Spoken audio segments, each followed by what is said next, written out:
You are tuned in to Kingdom Ministry Conversation Podcast with May Mafalo and Kosimpile Matebula.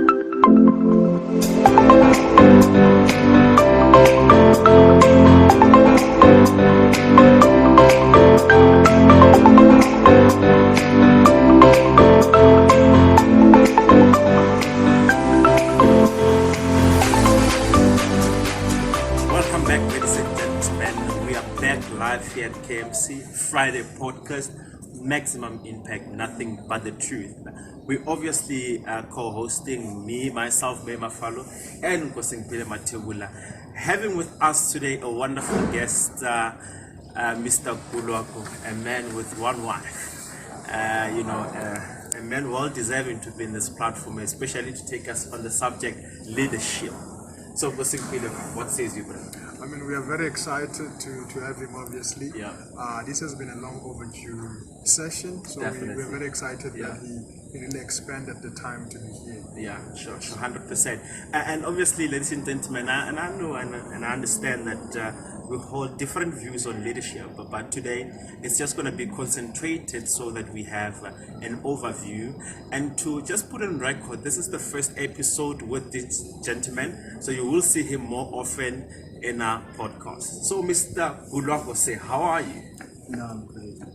100%. So, Mr. Gulwako, obviously, listeners are waiting to want to find out what is leadership. It has been defined and redefined. It has been reduced and upstalled for the longest time. So, we just need to understand what says you on the subject. Yeah, I'll just use one word to say leadership is incorrect. Yeah. When one take a step, other people fall. Okay. Because they say if you are walking or you think you are leading and no one follows, then you are just taking a walk. Because leadership is about you leading someone following. That's well put, and for the longest time, that's how we understand it. But then I just want to ask then, do followers lead or followers are just followers? They've got no use. Yeah, followers do lead. It depends on the situation. Okay. Because you can lead a company, for example. Yeah. Then you can lead on a certain project. Yeah. And then only to find out that another project, then somebody takes a lead and you follow. It depends on. Yeah. So if you think you lead in everything, unfortunately you're misleading yourself. Wow. Because leadership is not a position. Okay. If somebody is appointed to be a leader, Yeah. then automatically says, now I'm a leader. Then you don't start to lead when you are appointed to lead a certain portfolio that put you in front of people. Yeah. But you mentioned earlier that leadership is taking an act and people follow. And I believe that everybody makes an action or rather a decision. And I just want you to concentrate. When you're making a decision alone and there's nobody following, are you leading? You are not leading, because leading you have to have followers. But you can lead yourself with what we call personal leadership. Okay. You follow the decision that you have made. So the decision then becomes a leader, then you follow. Yeah, the decision becomes a leader. Yeah. And you have to follow. That's why we normally say there's a thin line, or we can also say a huge line between a decision and a discipline. Okay. One can make a decision, Yeah. then you need to discipline yourself in order to fulfill the obligation of the decision. Yeah. Wow. That's why I always say it's important to be decisive. As one of the leadership activities. I'm obviously persuaded to ask, as is engaging. Yeah. For someone who's wondering out there, for someone who's at home as an audience, for that young man, young lady who's wondering. Now, is leadership something inherent or a gift or something that you are born with? or is leadership a skill that you acquire along the way as you grow? And if so, what is the distinction between the two types of people? The one that is if leadership you acquire as a skill, and also if it's a gift. What is the difference in leadership of these two people? Yeah, although other people think that they are born leaders, I strongly disagree. I would like to believe that everyone is a leader. It just depends which angle I look at. So if we categorize people to say these are born leaders and these are not born leaders, they acquired the skill of leadership, then we have to say now, what separates them? What are the characters that separate them? So I would like to believe that everyone is a leader. Then I think that, I would like as a leader to believe that a person leads from the position of his strength. Okay. Well, let's talk about this just to reduce it, to the level of university or schools. Usually, when there's a project and they say an assignment, and they say be a group and do an assignment, there's always just that one who's just gonna lead. No, that's sometimes we confuse leadership with charisma. Some people they have this charismatic thing. Yeah. They always want to be in the forefront. Not really that they are leading. They would like spotlight. To like spotlight does not mean you are leading. Well, I think that's the most important part. How do you put a distinction between a charisma and leadership? Because I believe in leadership without charisma, really nobody follows. Yeah. So then do you put leadership as we normally say charisma itself is not leadership. Okay. But charisma is part of it's embodied, encapsulated in leadership. So although we cannot separate, but we know that you cannot be a good leader if you don't have charisma. Okay, because charisma is something that gives you courage. Yeah. Sure. To do things, to go to the unknown path. But charisma itself, it leads leadership. Okay. All right. For as long as in your definition you can't really separate, it means that leadership has to carry a certain weight, a certain knowledge, a certain discipline. Is that so? Yes. Okay. That's all good. Very interesting. Now, I just want to, I've been engaging and talking outside with people, and occasionally we engage in our own circles about leadership and everything. You can agree with me that there's been a decreasing confidence in leadership. Earlier you said that leadership can build and destroy nations, or has done that. Now, so as time goes, because of the calamities and the shenanigans that have been happening with leaders and everything like that. Now, my question will be, for the people, do we still need leadership? Given all the shenanigans and the results that have emanated, especially being negative, from those leadership.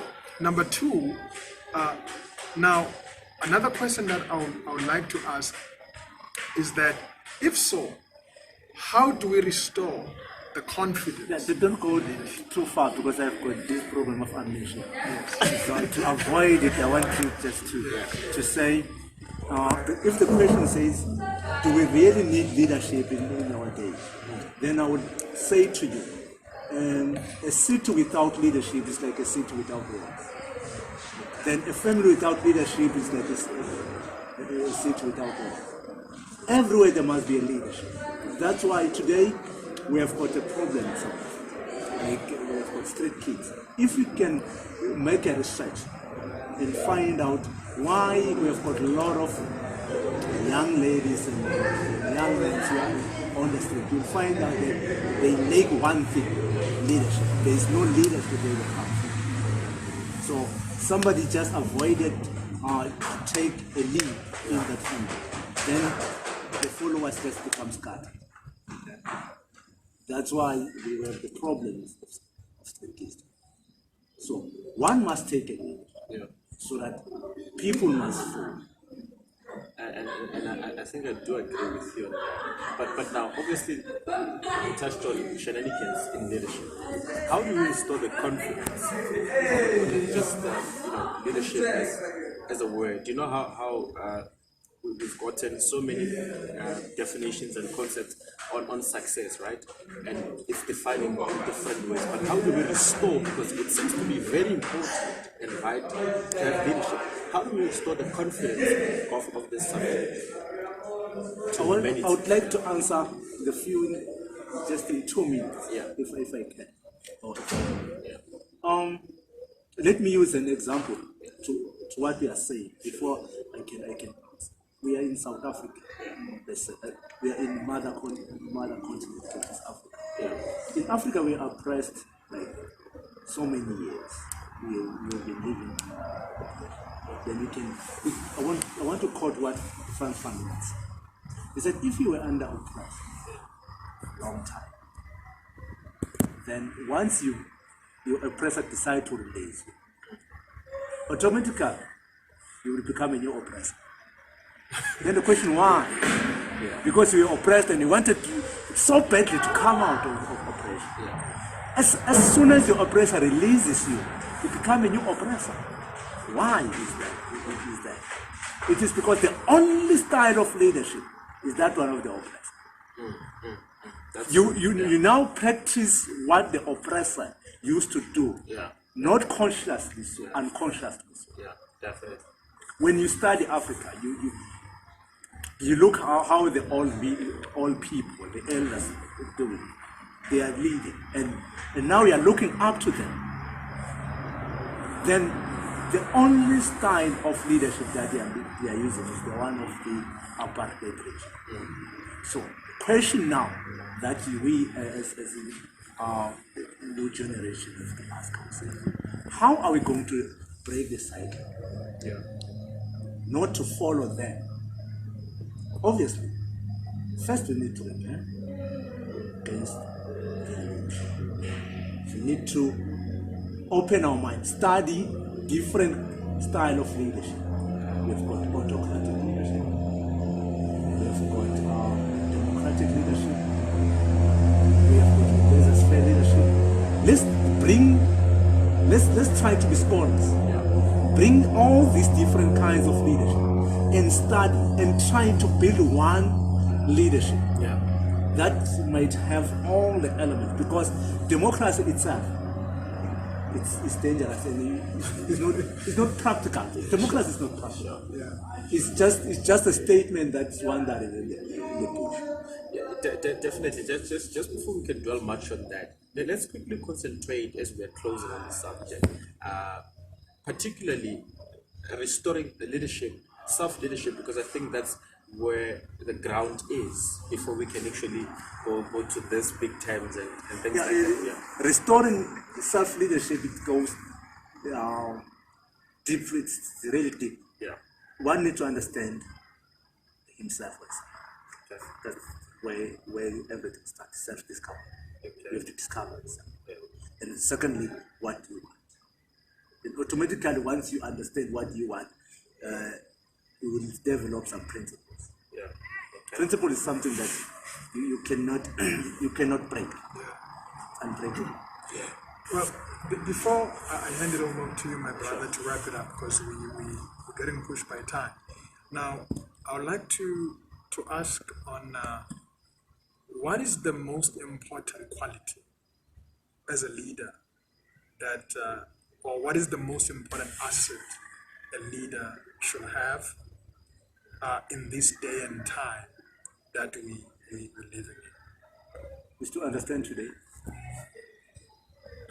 And how does one go up to that? Because we live in changing times. There's been a big transition to the times we live in.